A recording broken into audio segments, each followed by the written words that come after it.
Welcome to 'Cause We're Nerds, the podcast that covers trends and new releases in comics, movies, video games, board games, and much more. I'm your host, Caleb, and with me is my brother, Jacob. Buenos dias, amigos. Back in the day, Netflix was the obvious choice for cutting the cord. But today, it seems like a new streaming service is popping up every day. From Amazon Prime Video to Disney Plus, how long until the bubble bursts? Are streaming services becoming the new cable? And what does the future of digital entertainment look like? Find out on this week's episode of 'Cause We're Nerds.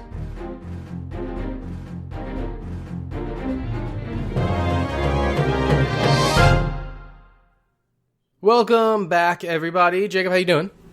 I am doing pretty good, Caleb. What about you? I mean, if I'm being honest, I've been a lot better, but I'm trying to get through it. Understandable. They can't all be winners, Caleb. They cannot. And every day that's can't be why a winner. you wore the second boy. Huh? I don't know. I was trying to say you're not a winner, but it didn't really come out that way, so... It came out as I was a second boy, which is a really weird thing to say. Well, Granted, you are the older brother, so I was indeed the second boy, which means I was indeed not the winner. I was basically trying to say that I'm better than you because, I mean, let's face it, I am, so, you know. Okay, well, you let me know how the podcast goes with just talking by yourself. I'll let you know how it sounds. I'll do it. I'll do it like late night radio. Maybe put on some smooth jazz in the background and just talk real light, like, hey guys, welcome back to the late night talk show. Today, I am talking to my friend, Mr. Chinchilla. Chinchilla, how are you today?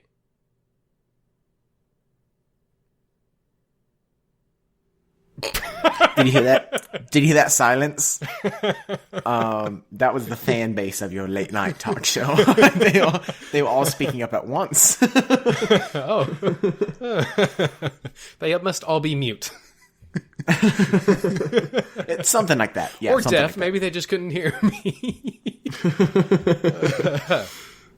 Oh, man. So, we have been doing movies for quite a few months now. Last week, we couldn't come up with a topic. And this week, Jacob hit me up and was like, hey, man, what are we doing? And I'm like, I have no idea. So, I jumped into my backlog of episode ideas and I found one that caught my eye because it's very timely. And it was labeled the cableization of streaming networks, which is a complicated phrase. But what we're going to be talking about today is basically streaming services. And the reason it's timely is because HBO, well, Time Warner rather, actually just announced their brand new streaming service called HBO Max. Jacob, did you get a chance to check this out? Yes, I actually did read up a little bit about it, and I kept some stuff up about it that I thought was interesting. Yeah, so HBO Max is not just for HBO. Don't let the name confuse you. HBO Go and HBO Now are, strictly speaking, HBO's streaming services. Time Warner, the massive conglomerate that owns a lot of stuff, decided they were going to do their own streaming service. And probably in a good move, instead of calling it Warner Streaming or Warner Go, and nobody knows what that is, they decided to leverage the HBO name, so they called it HBO Max. Now, I don't think I'm going to be the only one that's going to have a hard time keeping HBO Max, Go, and Now all straight, because there's too many. Yeah, there's three now with HBO in it. Like you said, HBO Go, HBO Now, HBO Max, and they're all different. HBO Go and Now are more similar than Max will be. Max will be seems to be far superior than both of those. Yeah, HBO Now and HBO Go are pretty much the same thing. The difference is now you can purchase straight from HBO without having a subscription, and Go, you have to get through your cable provider. Okay. Yeah, so that was the big news of the week. Jacob, why don't you share some interesting things that you found with it? Okay. Have they said, I don't have it right here. Have they said when it will be released? It is going to be releasing sometime in Spring 2020. Yep, spring 2020. Okay. So basically, right at launch, they will have the rights to stream all 236 episodes of Friends, which is really interesting. I know a ton of people that are huge fans of that. And it's kind of harder to find. I know it was on Netflix for a while, and then they took some off, and then they added some back, and, you know, it was just annoying. And then two other really big shows that are going to be on it are, Pretty Little Liars and The Fresh Prince of Bel-Air, which is really cool. They have some of these older shows, which I think is going to bring in a lot of people, but they also have some new shows. For example, they're going to have the streaming rights to a lot of the DC shows, including the new Batwoman series, and Riverdale series, which is really, really cool. It's not only TV though. They have a lot of movies. They have a lot of Stephen King's movies going there.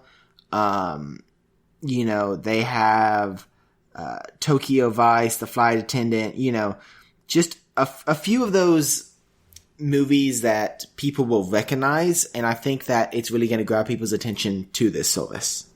Definitely. And not only that, but this is a massive combination of all kinds of different networks. In the press release, they named, I'm going to say a few, although there's a lot of them. So this is what specifically it called out as being part of the service. HBO, Warner Brothers, New Line, Warner Brothers and New Line are obviously film studios, DC Entertainment, CNN, TNT, TBS, True TV, The CW, Turner Classic Movies, Cartoon Network, Adult Swim, Crunchyroll, Rooster Teeth, Looney Tunes, and more. There is a ton of stuff just in those networks.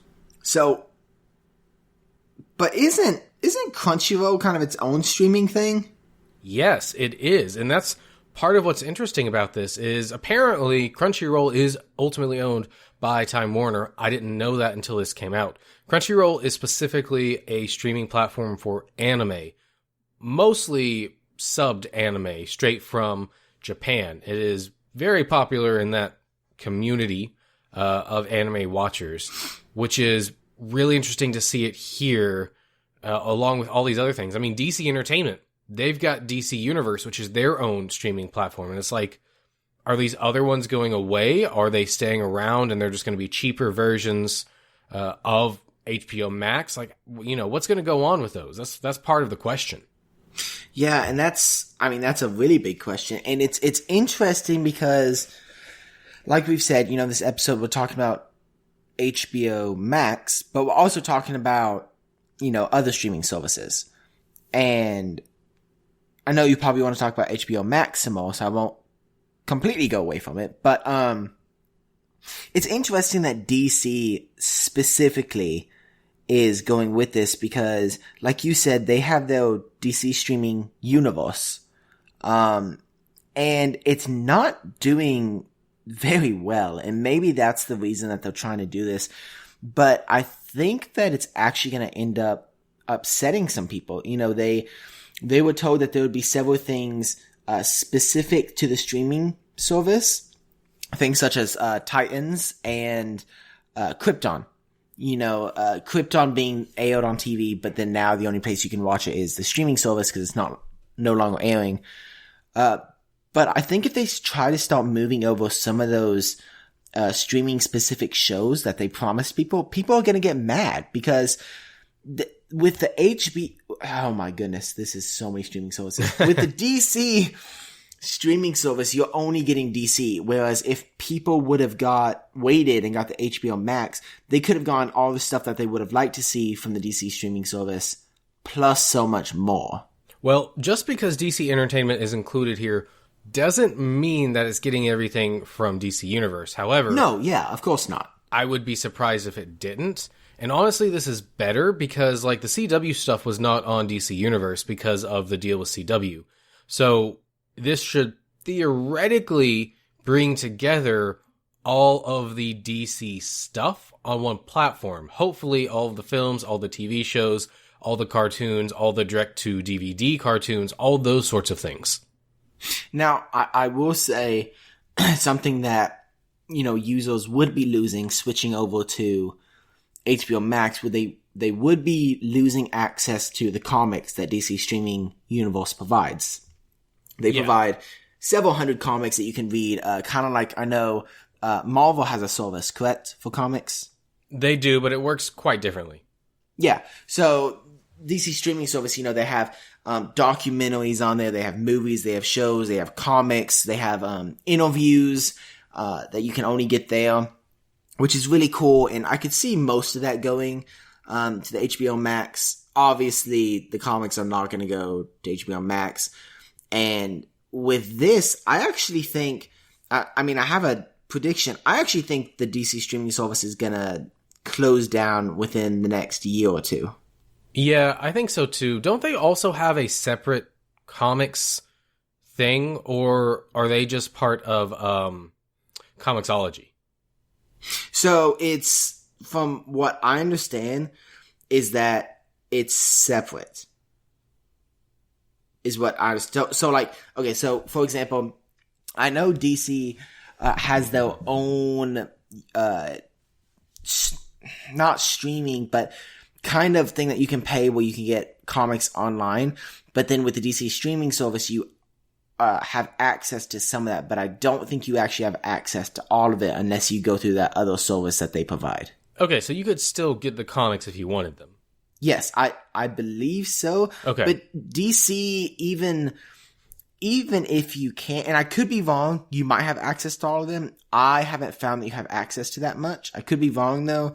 And if you do, it's only $8 a month. So it's not like it would break the bank to keep DC streaming and get HBO. Well, that's but interesting. It's kind of pointless. That's interesting you say that, because I kind of want to use that as a segue, but I also kind of want to talk about Max for just a second, because there are a lot of streaming services out there now.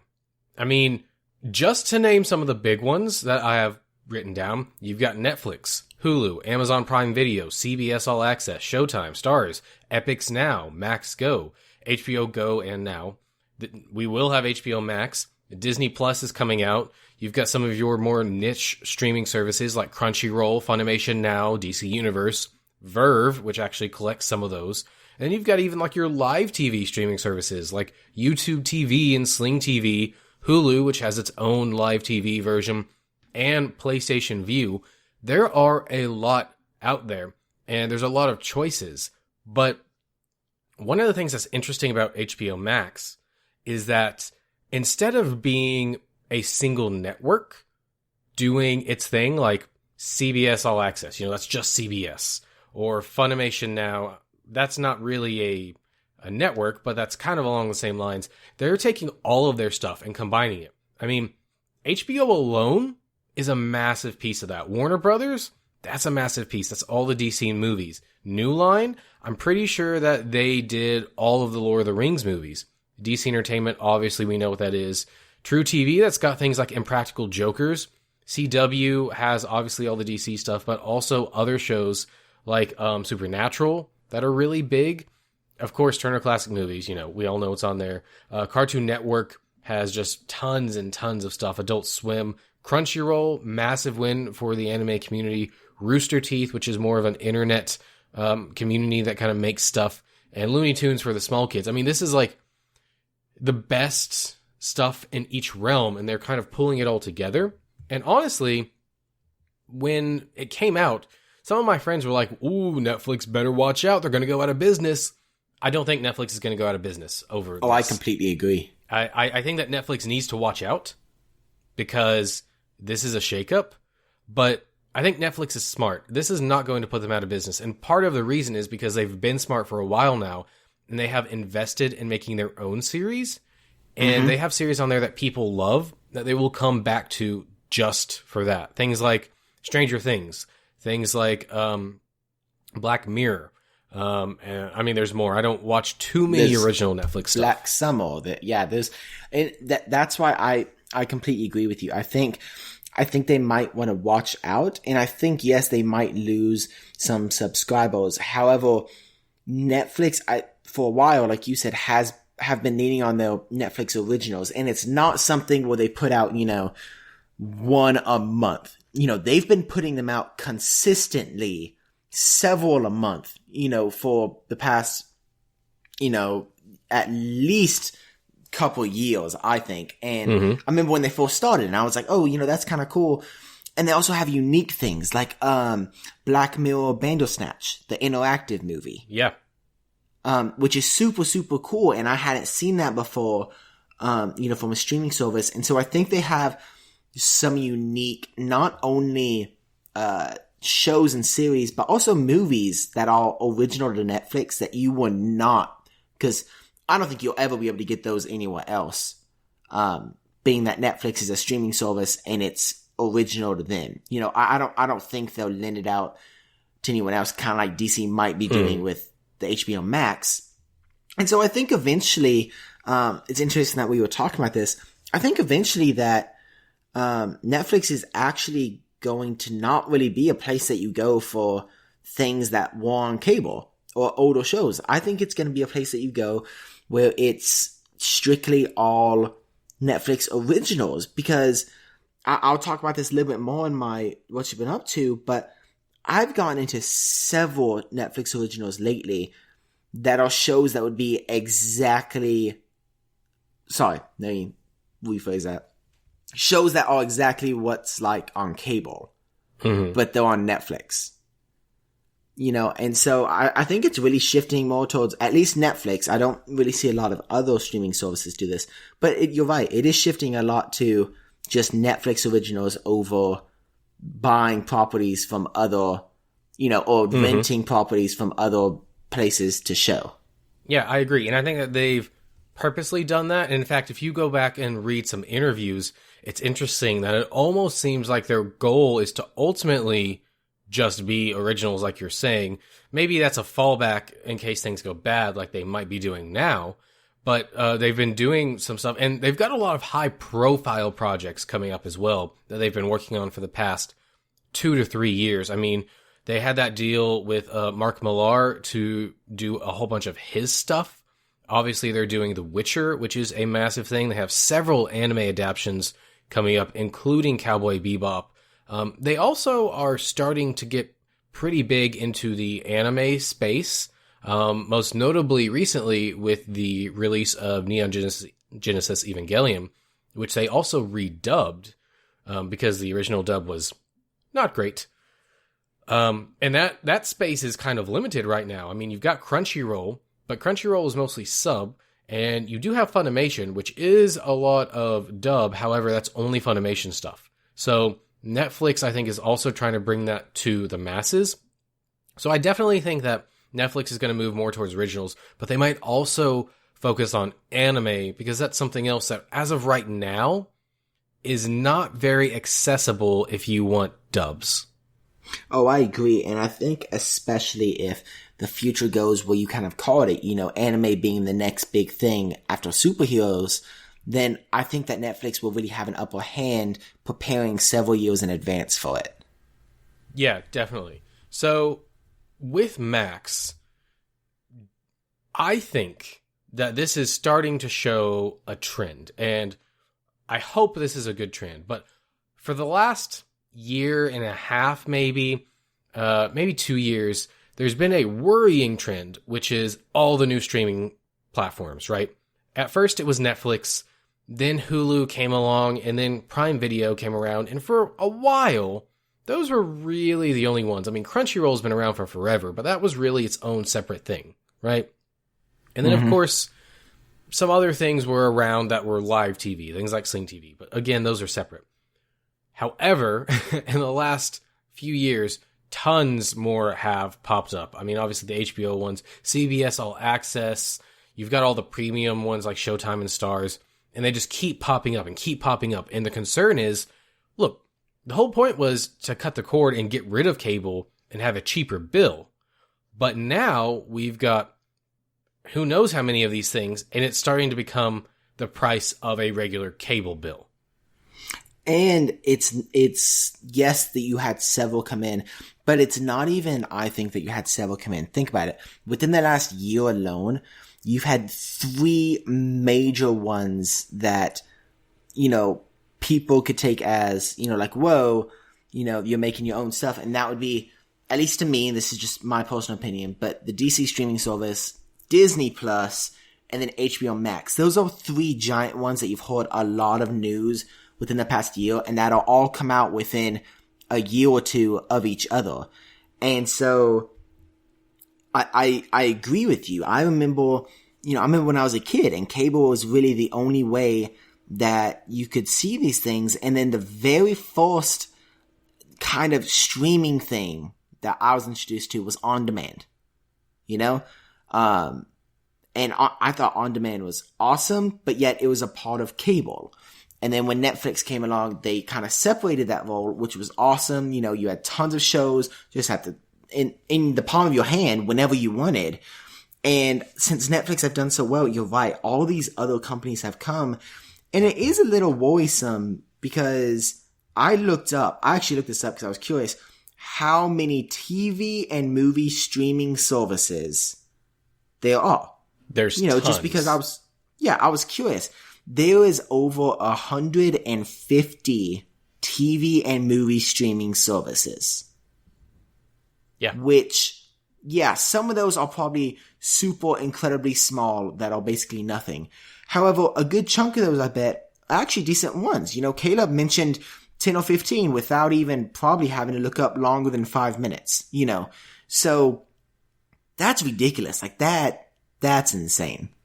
Yeah, and so I think that there's this bubble that's been building and building, right? And just like the internet bubble, this bubble is going to pop. And I can't think of any off the top of my head, but there have already been some smaller streaming services that have shut down because they can't sustain it. And I think that's really happening with the smaller ones, the ones where it's a very small network or something, and they didn't realize the overhead of doing something like this, which is part of why Netflix is attractive for people who don't have their own streaming service to put their stuff on there. But I think that bubble's about to pop and things are about to fall down, and HBO/Time Warner is really smart about this because they said, look, instead of taking all of our properties and having them have their own streaming services, we will create one streaming service that has all of them. And that's going to solve an infrastructure problem. That's going to solve a cost problem. We're not going to have any redundancies by having the same streaming stuff across multiple networks. We're going to have one hub with one group of support to do this on the back end, make sure everything stays up and running. And it's one platform. And also for the customers, everything is in one spot. And that's really important. And I think that is where we are going to start to see streaming go. Instead of each network having their own, it is going to be company-based. If one company owns a lot of things, all of it is going to be on their streaming service, instead of having all these separate ones.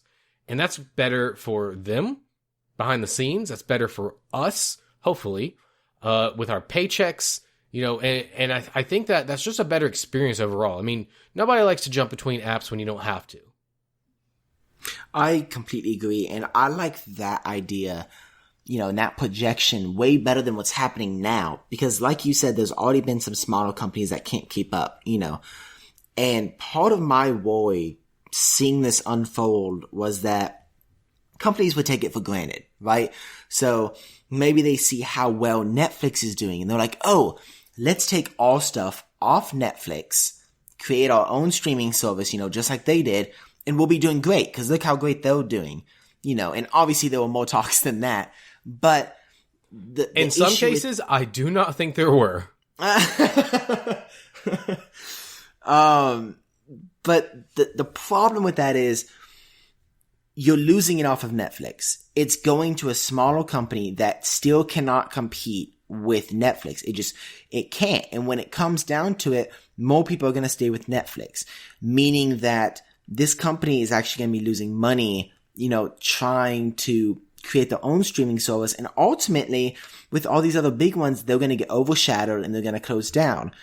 Well, the problem with that is they're going to shut their streaming service down.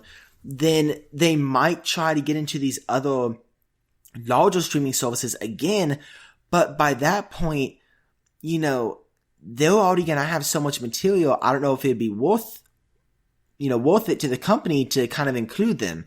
And so my worry is that we're actually going to lose access to some TV shows and some classic movies and, you know, all these other things because companies are going to try to be selfish with it and try to have a money grab. Mm-hmm. And ultimately, yes, some of them are going to do really, really well and are going to be some of the big names, you know, in a decade of streaming. However, others are just going to kind of crumble and fall. And I'm afraid we might actually lose those in a streaming sense. Obviously, there will always be, you know, DVDs and stuff, but that's just not the same. Yeah, I mean, there are things now that are hard to find to stream. I mean, there's been a lot of things we've had to do for the podcast that aren't available on any of the streaming networks, and I've had to find it either physically or a lot of times iTunes has what I'm looking for, which is a great alternative. Yes, you have to purchase it, but it's digital, it doesn't take up space, and so long as Apple doesn't go under, which fingers crossed they're not going to do that anytime soon, jump cut to tomorrow morning when there's an article that says Apple closing. But, you know, I don't think it's going to be the case. And I think that we've already seen what you're describing. And that's kind of what I'm saying about that bubble bursting. And I think that Netflix will be a place that, yes, they'll have originals. Yes, they'll probably have anime. They will also have the stuff from all the places that don't want to do their own streaming platform. I agree, because that was kind of the original place to go. And I think Netflix has kind of found out, you know, I think they figured out the formula, you know, because they've been out there so long. They have just the right amount of new content that comes out every month, and they leave shows and movies on there just long enough where they won't take up, you know, too much space or people get tired of seeing them. Obviously, there's those classics that have been on there forever, like The Office, which is actually getting taken off. So is Friends. I mean, they had Friends. Yeah. So, like, The Office has been on there for so long. And I remember last year there were talks of taking it off and people were upset because that's a show that people like to watch continuously. It doesn't matter how many times you've seen it, people like to keep watching it. And the reason it's going over is because basically NBC is creating their own streaming service. Or NBC owns The Office and Comcast is making a streaming service. Something like that. And so they're taking it off to put it on theirs. And that's another case of, you know, losing something and really hurting the consumer rather than helping the company as a whole, in my opinion. Yeah, I agree. And again, I think that's going to start slowing down. I think with these giants that are coming into the market, HBO Max, Disney Plus, which we haven't talked too much about, but it's another big one. And then I'm going to say Netflix. I think those are the big three. The others are kind of supplementary. I mean, Amazon Prime Video, honestly, that platform sucks. Like, yeah, it's not built for video. They just threw video on top of a shopping cart. It doesn't work very well. I haven't tried CBS All Access, although I kind of want to because I really enjoyed Star Trek on the plane. I talked about that a couple weeks ago. Anyway, I think we're going to go towards more of those giant monolithic streaming services. But with something like HBO Max that has all this stuff, how much is that going to cost? I mean, it's different from anything we've really seen up until now. Yeah, and, you know, me and you were kind of talking about it before. A lot of these streaming services are actually reasonably priced. You know, a lot of them are between $5 and $10, with the exception being HBO Now, which is $15.99, and the most expensive non-live streaming service that I could find. Is that... Do you have anything that kind of... Yeah, it kind of depends. I'd say the average is actually between $10 and $12. Okay. Several of them have different tiers, like Netflix, Hulu. Yes. Both have different tiers. CBS All Access and Amazon Prime have different tiers in that if you pay for a year, you get a cheaper rate. Yes. So Netflix... I was going to throw this disclaimer out. What I'm looking at is, I looked up numbers from the cheapest plan paying by monthly instead of yearly. Yeah, so my numbers are for monthly, but I broke it down by their actual monthly rate versus their annual rate. And I just looked these numbers up today, so these are as new as they can be. The most expensive one on the base is HBO Now at $15. However, Netflix has a $16 plan, which gives you more screens and I think like Ultra HD or something.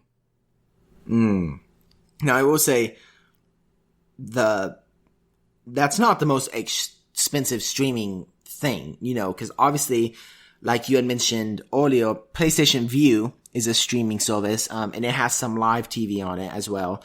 And that's $45 a month. It's actually more than that now. It starts at 50. Oh, is it? It starts at 50 and it goes up to 85. Okay, well, see, my numbers were not from today. They were from February of this year. And even though it's a few months ago, with all these announcements, things are moving so fast, and the price goes up and down. And your YouTube TV number is going to be wrong, too. Yours probably says 35. That's up to 50 now. Oh, mine says 40, but it's still wrong. Yeah. Because we have YouTube TV, and I was upset when it went up.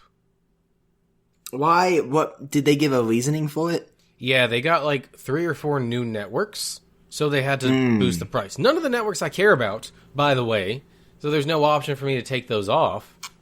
But now I have to pay $50, which I'm going to cancel YouTube TV probably, because we never use it. We got it for some live stuff, but honestly, most of the stuff ends up going to Hulu the next day or within the next couple weeks anyway.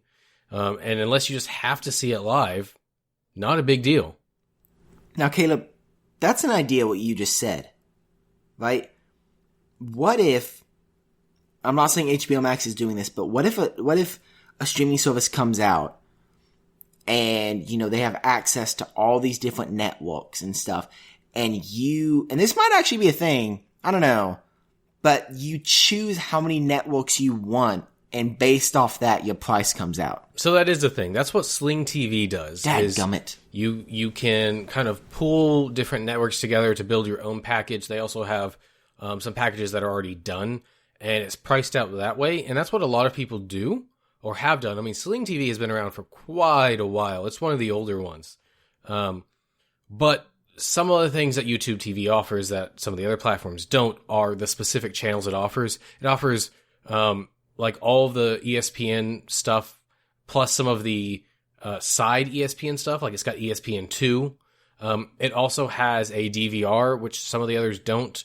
And even the ones that do have a pretty strict limit on it. YouTube TV has an unlimited DVR. Oh, wow. Which is one of the reasons we went with it when it was $35. But now it's not. But wow. Going back to Max, not having live TV, how much do you think this costs? I mean, if it's including all the HBO stuff, it has to be more than just the base HBO price, which is $15. So, I mean, 20? That to me, 20 is like verging on too expensive for people to really invest. Yeah, I actually think that they are going to go lower than people expect, right? So I think they're actually going to be losing money originally. However, when word gets out of how much they have and how much people are enjoying it, I think that more people are going to get on. And it's kind of one of those things in economics where, it's an investment at the beginning. You may lose money for the first 4 months, or at least come out even. Like, you're not gaining anything. Mm-hmm. But then over time, yeah, exactly. Only better. Yeah. So, like, with this, I think they're going to keep it cheaper. I think they may come out and it's going to be, I'm going to say max 18. That's the absolute max that I think it'll be. However, I think they're actually going to stick it around the $12.99, $13.99 range. And I say that because HBO Now, yes, it's $16. However, I was doing some research and that's actually overpriced for what they have and what they have to pay for. That's like really overpriced. It is, but you're paying for the HBO quality, which is the difference. Yes, however, with this new service, you won't be paying exactly for the HBO quality because there's so many different companies in it. So it's not based solely on the quality anymore because there are so many different varieties of things coming on it. And that's what you would be paying for at that point, is the variety. Yeah, but I still think that I think they're going to be smart about it. You know, I don't think it's going to be that expensive. They know that people can't afford, you know, all these different streaming services, and coming into a franchise that's already so heavily dominated by so many different companies, I think they're going to recognize that. And if they go too high, it doesn't matter how much stuff on it, people won't go. Especially with Disney Plus coming out before this. You know, that's another huge company that's going to be coming out that they're going to have to compete with. And I think they're going to recognize that. And they're going to come out and kind of lowball it to begin with. Now, once they get a fan base, they may raise it up a little bit, kind of like Netflix did.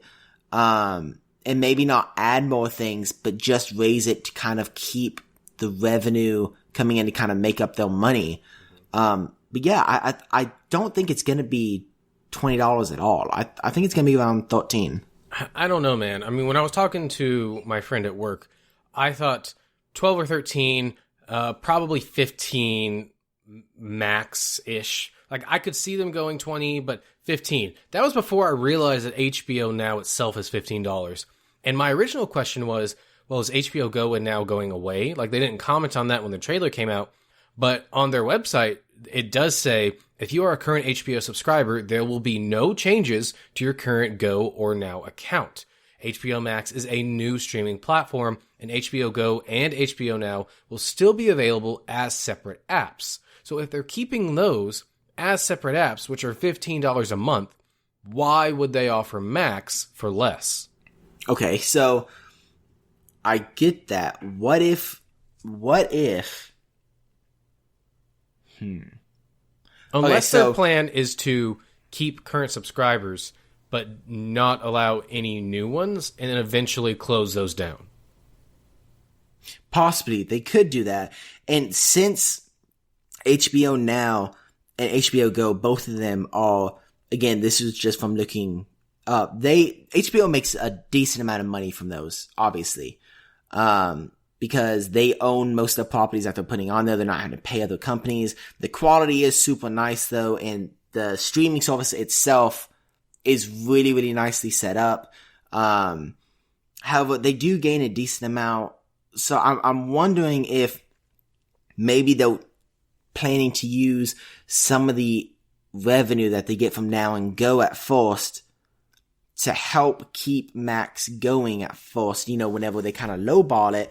And then eventually, like you said, close down Now, close down Go. You have that fan base that wants to see those shows. They're going to come over to Max at that point. And then they could bump Max up to $15.99 if they wanted, which is only $1 or $2 increase. Yes, they may lose some members, but they're going to keep enough where it's going to bring it all back in. Yeah, that's true. I'm really curious how that all is going to go, how it's going to be handled. I really want to know. It's not coming out until spring, so we've got 3/4 of a year until they have to tell us. Hopefully, there'll be something out this fall about it, especially since, like you said, it is competing with Disney, which is only going to be $6 or $7, depending on if you're doing annual or monthly, which is pretty cheap. But we'll see. But with this, I kind of also wanted to talk about the future of digital entertainment. I wanted to say, like, TV, but it's not just TV, it's movies, it's all of that. And how it's transforming and what that's going to look like in the future. And I was kind of talking about this with the guys the other day at work when this trailer came out for HBO Max. And I kind of had an epiphany, and I realized live TV is going to disappear.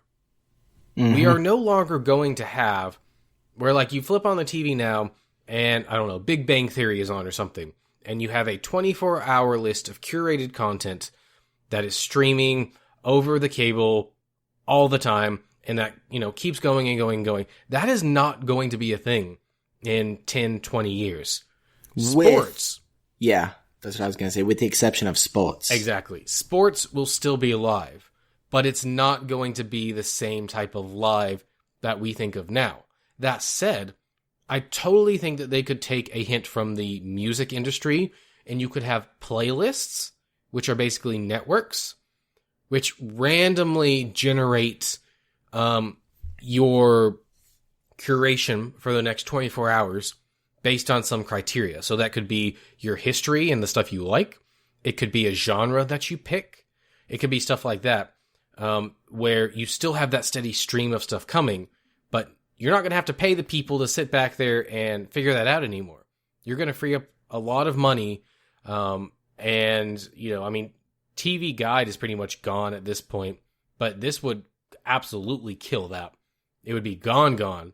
And then for sports, you have those on when they're happening, and that's it. I mean, you probably have a follow-up talking about the game, but that's going to be it at that point. I don't really think that you need a constant dedicated stream the way we have them now. No, I completely agree, and especially with the... Sorry, I don't want to cut you off. You're just a little bit quiet. You mind leaning in? Sorry, I was definitely looking the wrong way. Is this better? Yeah. Okay. I was saying, I completely agree, especially with how the market is doing with smart TVs at this point. You know, smart TVs are getting really, really big, and they're not that expensive anymore. When they first came out, they were super expensive, and you know, people are like, oh no, we're not going to get that. It's pointless. Well, now with all these subscriptions and everything coming out, smart TV, I mean, is the way to go. I have a smart TV, and in my living room and basement, we don't. And it's so different to work these things. And what's the point of buying a TV and then, you know, buying a Apple TV to basically make your TV into a smart TV? Because that point, Apple TV is really good. Okay. But smart TV by itself is also really good. For example, specifically the Fire Stick edition, Toshiba is what I have. And it is amazing. I don't have any complaints. I can literally go up to the search bar. I turn my TV on. It literally comes up with all the subscriptions I have of every single service. I can go up to the search bar and type in a name of anything, and it'll pop up on any of my subscriptions if it's there, or it'll pop up on other subscriptions that I could possibly get, or it'll even pop up where I can just rent it straight from the smart TV itself. But can you play your iTunes movies and TV shows from it? Well, actually, Caleb, I can. Originally, I didn't think I could. However, I downloaded an app where I can stream from my phone to the TV. No, that does not count. That is streaming from your phone. I want straight to the TV. Okay, well... My phone is dead, and I want to watch something from iTunes. Well, no. Ha! That's why you'd have an Apple TV. But at this point, and this is actually something that I thought about. I don't think iTunes is going to be the same either in like 5 or 10 years. I don't think that you'll go on like you do now and purchase a song and download it and have it, or go on and purchase a movie or have it. I don't think that's going to happen. I think, and this is kind of like a nice, you know, segue. I mean, still with what we're talking about, but what you brought up about how entertainment and media is going to change. I think that music, games, and movies are all going to go to those streaming services. You know, Spotify is absolutely huge because you can listen to whatever song you want, whenever you want, basically. I mean, it is really, really good, and it doesn't use a lot of data like some other streaming applications do. And so that's super nice. And with games, for example, okay, Caleb, let's take a trip down memory road. Okay? It is 2005, 2004. It is summer vacation. You have a Xbox, the original Xbox, okay? You want to play a game. You look at all your games, you don't have a good game that you and your friend want to buy. You go ahead and drive on over to Blockbuster, right? You look at all the assortment of games that they have. You pick up a game, you pick up a movie, you go home and you have so much fun. And then the next day you just bring it back, okay? That was amazing. You know, that was the beginning of streaming in a weird way. You know, it was physical streaming. And then after Blockbuster had died, it transferred over to Redbox. You know, and Redbox being more automated was the way to go. However, after Redbox, people still didn't want to get out. Even though it was quick, people didn't want to get out there and do that. So the streaming services took care of the movies, and things such as GameFly came out, where you could go online and find a game that you wanted, and they would send it to your mailbox the very next day, and you could open it and play it for however long you wanted and then send it back. That was also amazing. It had a monthly fee or yearly fee, just like these streaming services. Well, it was inevitable. People still thought, you know, it took too long. You know, there was some kinks every now and then. So now we're even going into, you know, video game streaming with things such as PlayStation Now and Google Stadia, which is supposed to come out sometime this year. It's completely transferring over from, you know, hard disk to completely online, where you might not even own the game. You're just streaming the game, just like these movies and TV shows. And I think that is such a good way to do it, because I know me and you, Caleb, we have bought several games several years ago that we have yet to even play. You know, and so they've just been collecting dust, but we spent, you know, our money on them, and we may never get around to play them, or we may never complete them like we want to. But with these streaming services, not only for video games, but with movies and stuff, you can come back to it, and you don't have to worry about, you know, renting it from somewhere and having having to pay because you kept it too long. You don't have to worry about, you know, oh, I'm running out of room to store all these things. And you can switch from game to game to game to game without having to drop so much money like you had to in the past. Mm-hmm.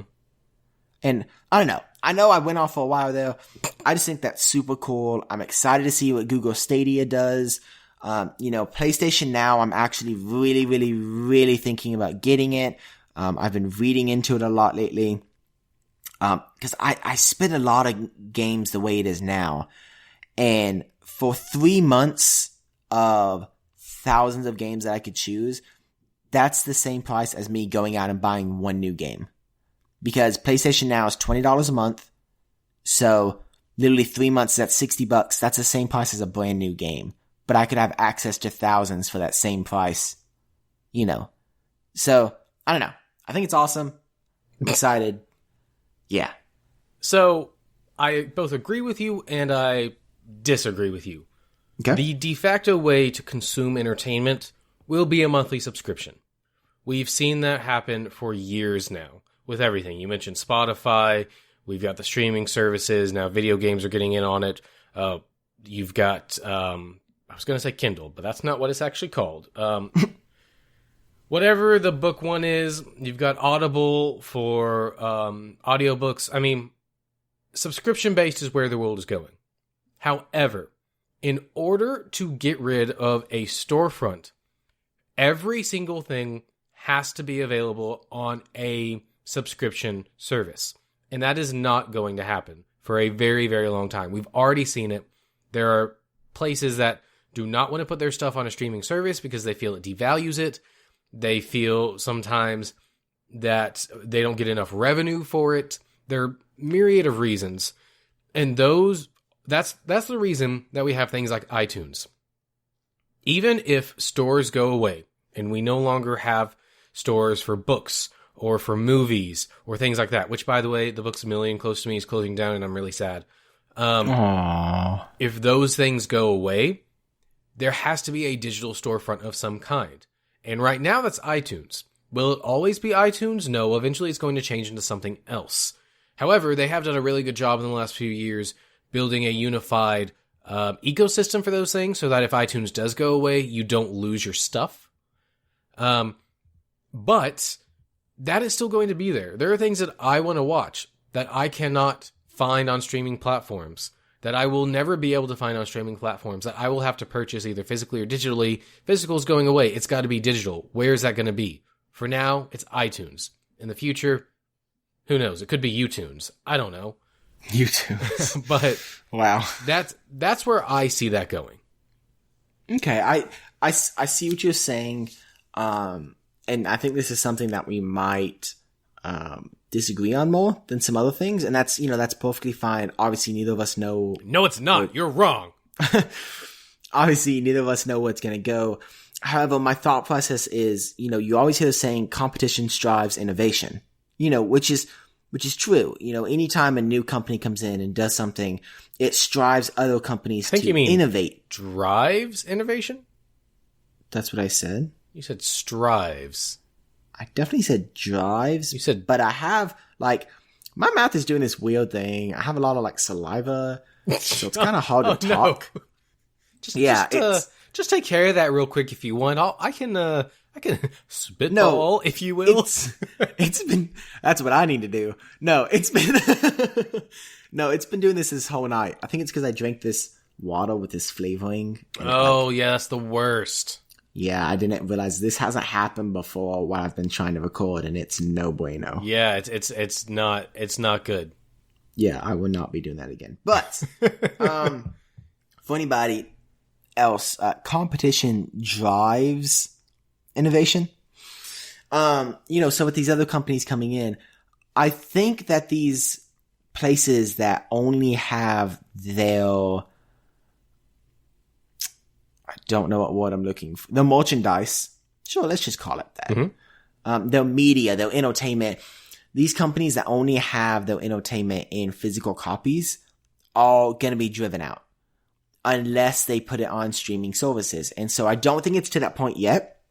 I agree with you. I think that there's going to be a storefront for a while. However, within the next 10 to 15 years, I could easily see that most entertainment companies will not really have the physical copies that we've been used to for the past couple of decades.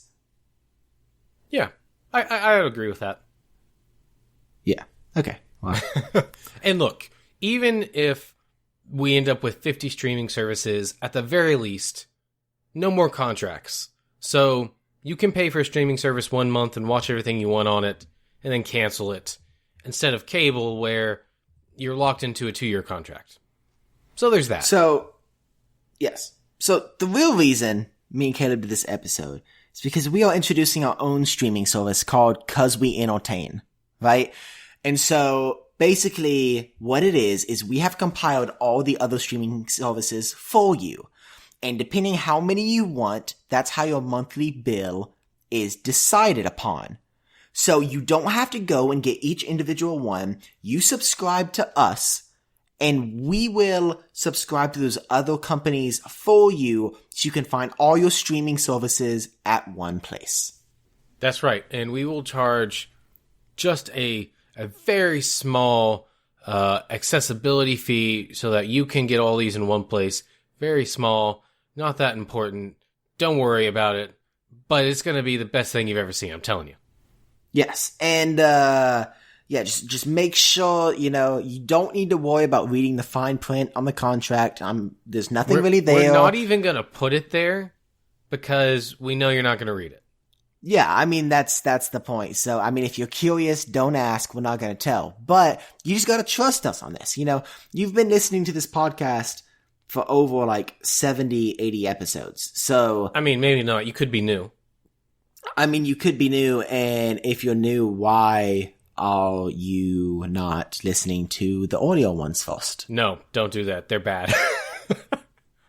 Okay, well, skipping last week, yeah, but all I'm saying is that Cuz We Entertain is going to be the prime streaming service in order to find all your entertainment, not only movies and shows, but movies, shows, music, video games. Podcasts. You know what?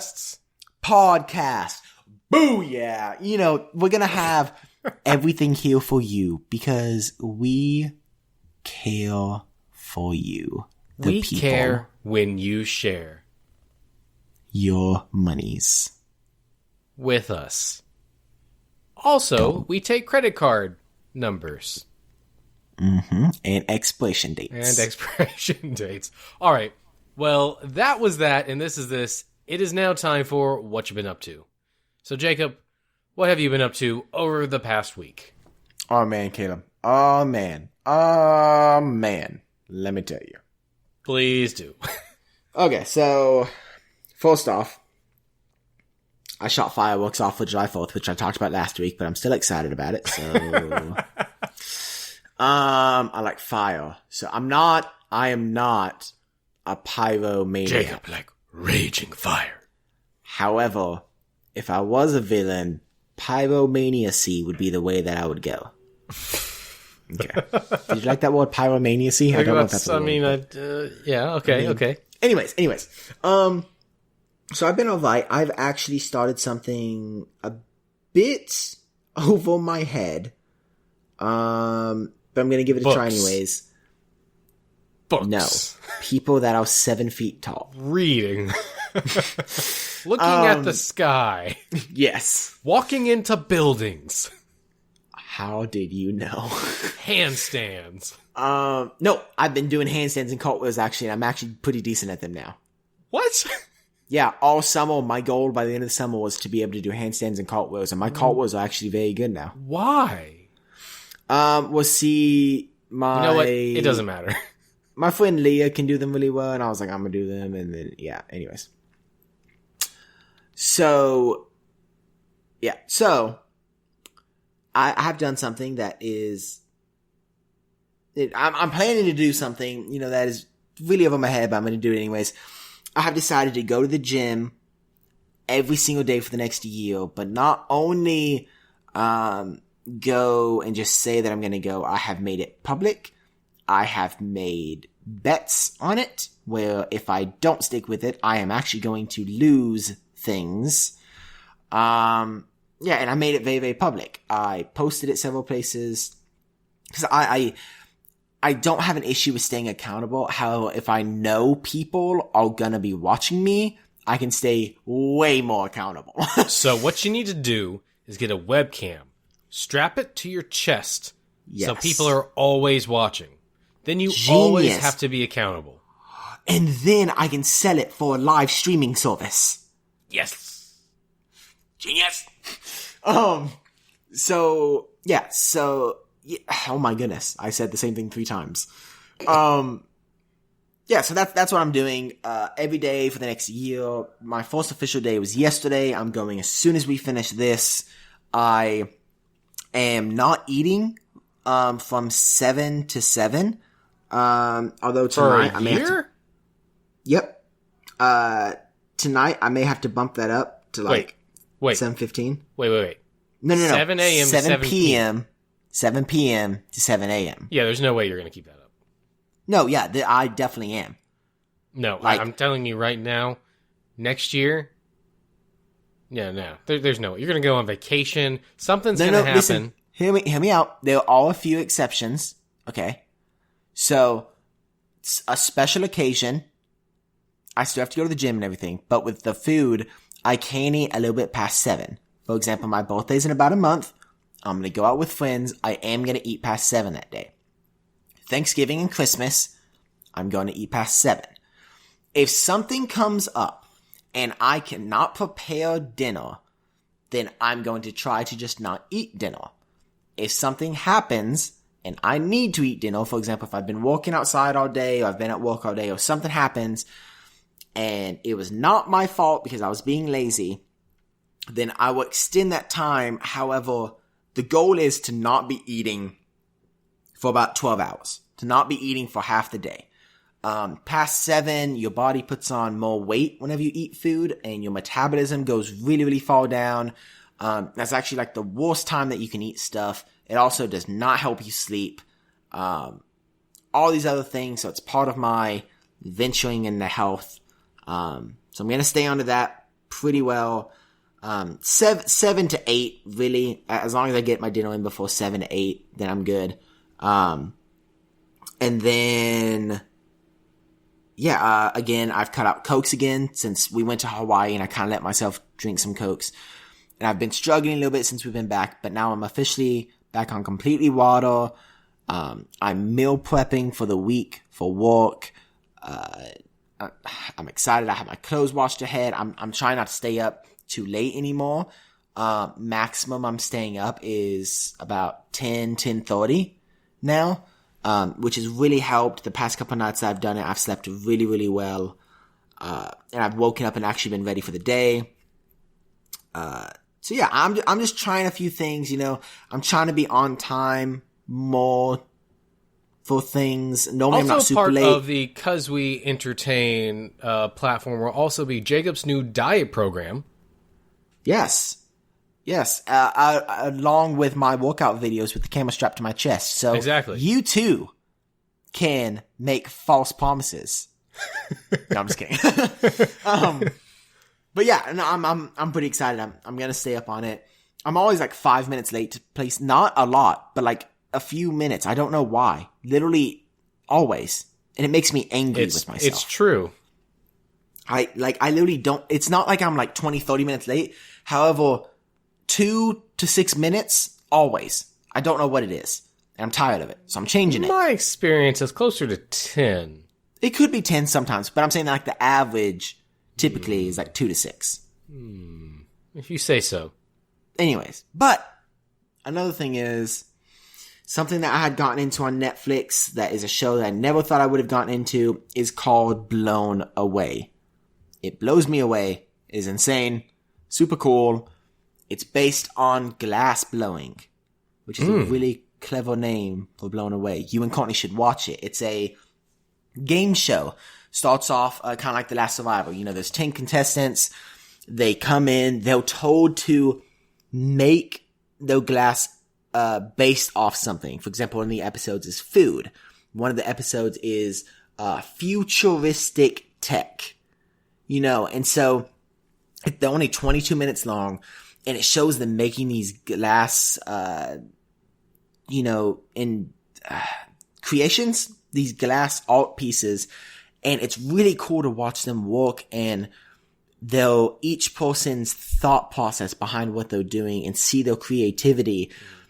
And then there's also drama in it, you know, because they'll not like, oh my goodness, that's so dramatic, but they'll be almost near the end because they have a time limit of 4 to 6 hours typically. Some shows are shorter, some shows are longer. And sometimes they'll have like an hour left and they'll go to put it back in the furnace and accidentally hit the metal and it'll shatter the entire thing after they've been working like 3 hours on it. So this is kind of like Face Off. Yeah. You should definitely watch it. I got mom and dad on it. Dad was like, it doesn't sound like my cup of tea. And I was like, well, good, because it's a cup of coffee and you love coffee, so watch it. And he actually really liked it. And it's on Netflix? Yeah, it's on Netflix. Okay. It's called Blown Away. Well, I can't watch it right now. True. Because of my TV rule.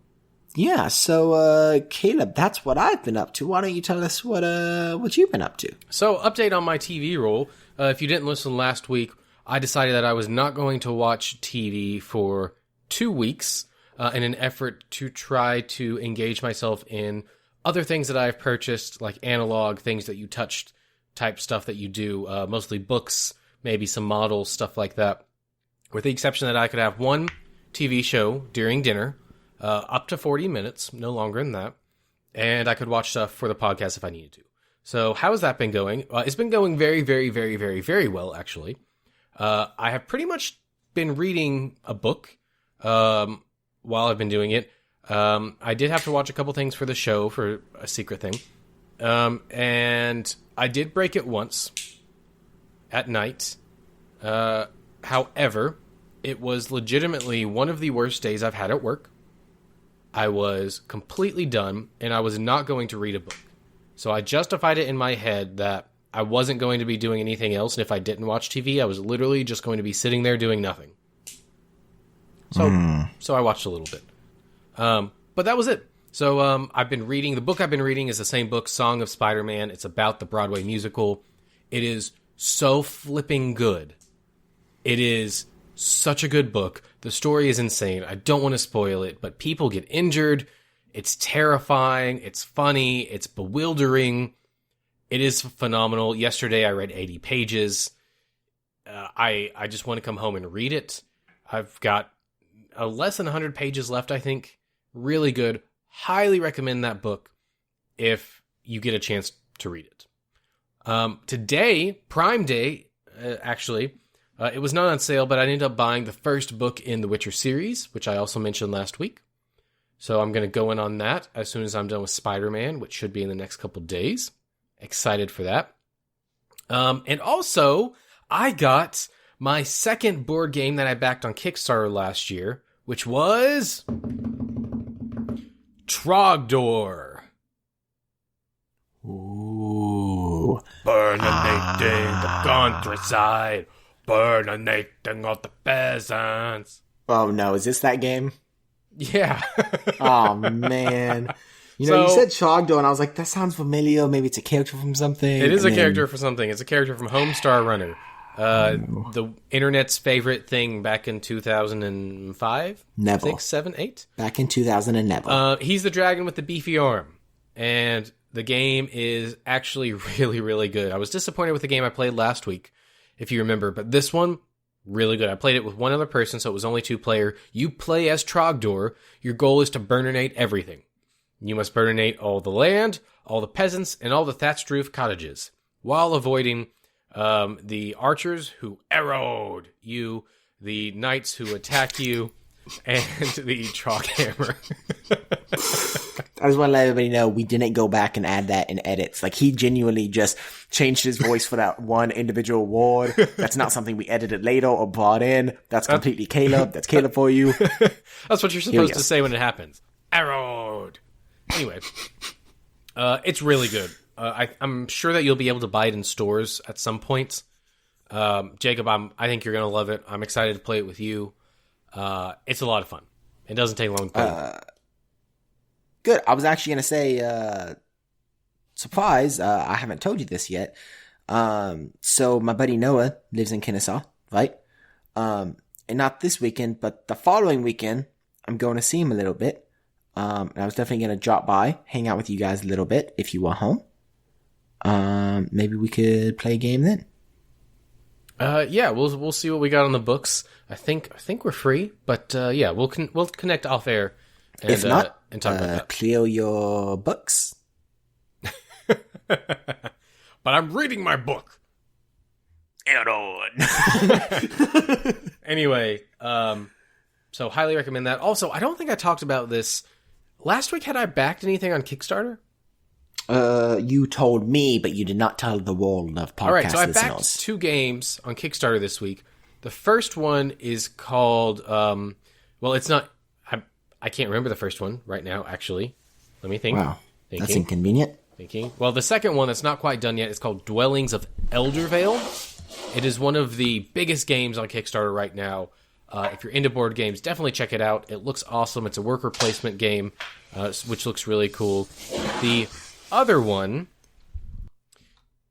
is called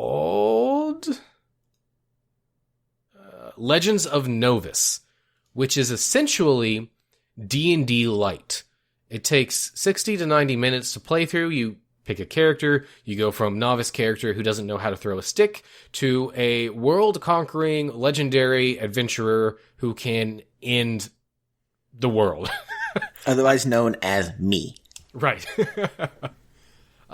It looks phenomenal. That one has ended, but if you get a chance, go check out Dwellings of Eldervale. It looks awesome. Also, I wasn't looking for it, but I ended up backing another thing, which is it's a board game travel bag. It's a company that actually made them before. I think they're called Custom Game Tables or something like that. They sell board game tables, but they also make backpacks that carry board games. That's what they're meant to do. So check that out. It's pretty awesome. I know it's going to be awesome for me because I take games up to Jacob's all the time. Yes, sir. And it's really cool. So anyway, check those out. And then the very last thing, because I've talked about too many things. Next week is Comic-Con. Actually, this weekend. This weekend is Comic-Con, guys. Man, Comic-Con. You will be listening to this and there will already be Comic-Con events going on. That's right. And if you listen to this past the weekend, they've already happened. The news is already out there, guys. Go look. Go see it. Actually, don't look, because it's going to be on our next episode of Cosmonauts. Yeah, so Marvel has their panel, Marvel Studios has their panel, and they are hopefully going to be talking about the future of the MCU there. Big news there. Of course, there's all kinds of other stuff coming out of Comic-Con. We will probably touch on that next week. There's something else we're going to do next week, but there's a possibility that we might shuffle it around. So we'll see. But as of right now, we'll talk about it some in addition to the other thing we're talking about. But anyway, that's all I got. Jacob, do you have anything else for this week? Let me think. I don't think so, except there is one more streaming service that people should apply to. What's that? That is the Taylor Pool Wicked Music streaming service. That's right. You can find that streaming service at taylorpoolmusic.com. That's TAYLORPOOLE music.com. And there is some wicked music on there. And if you like wicked things, well, then you might as well go ahead and head on over to CNC Power Hour on Twitch. They stream Magic the Gathering on Sundays and video games throughout the week. And I'm not going to ask Caleb what they are playing because I do that every week and I know he doesn't know. And if you're looking for something that is also awesome, but slightly more wholesome than wicked, visit our website, coswerenerds.com, where you can find every single episode, links to that episode on all of these streaming platforms, as well as information about us. It is the perfect way to share the show with all of your friends. My face is on there. Go look at it. Thanks for listening to 'Cause We're Nerds. Stay up to date with all the nerdy news and podcast drops by following us on Facebook, Twitter, and Instagram. You can also leave us comments and feedback at cuzwerenerds@gmail.com. That's CUZWERENERDS@gmail.com. And, as always, if you enjoy this podcast, we would love it if you could leave us a 5-star review on iTunes. Next week, we return to the Pride Land with the not-so-live-action remake of The Lion King. Will Jon Favreau be able to craft a faithful retelling of the original film? Are the visuals enough to make us believe in CGI lions? And can it continue Disney's streak of box office success? Find out on next week's episode of 'Cause We're Nerds. Oh, and we'll probably talk about Comic-Con too. As always, stay nerdy.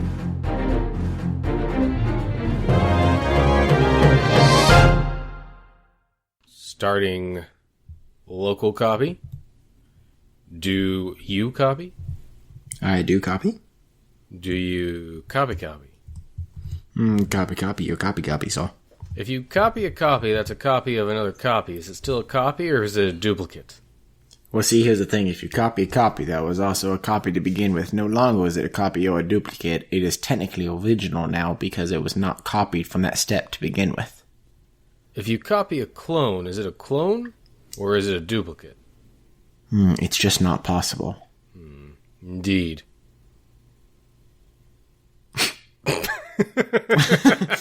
Alrighty.